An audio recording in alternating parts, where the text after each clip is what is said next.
5, 4, 3, 2, 1. Victoire de Peugeot.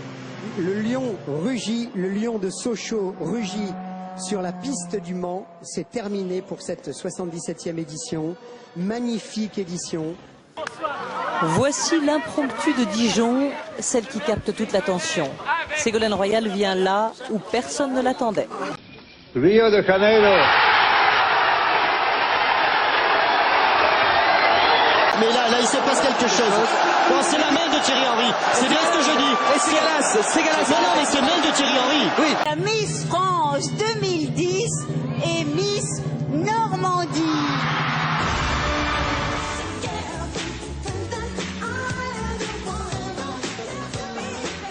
Un musicien, un danseur, un showman hors du commun. Michael Jackson est mort alors qu'il allait avoir 51 ans au mois d'août. Le monde de la Formule 1 tremble ce soir après les soupçons. La vérité, oui, Renault a bien triché lors d'un Grand Prix la saison dernière en provoquant un accident. La conférence sur le climat a pris acte de l'accord minimal obtenu par la France et les États-Unis, accord non reconnu par l'ensemble des pays représentés. Protect and defend the Constitution of the United States. So help you God. So help me God. Congratulations, Mr. President.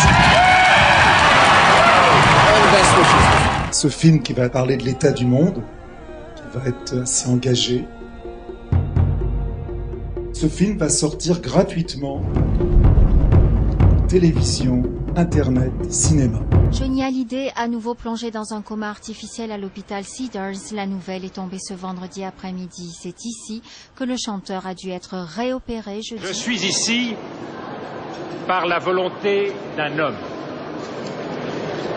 Je suis ici par l'acharnement d'un homme, Nicolas Sarkozy. Nicolas Sarkozy, hospitalisé. Le président a fait un malaise cet après-midi alors qu'il faisait du sport. Tout le monde a une Rolex. Hein. Si à 50 ans on n'a pas une Rolex, on a quand même raté sa vie.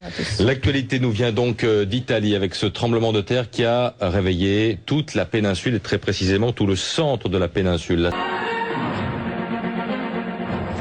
Madame, monsieur, bonjour. Dans l'actualité de ce samedi, le risque d'épidémie de grippe porcine.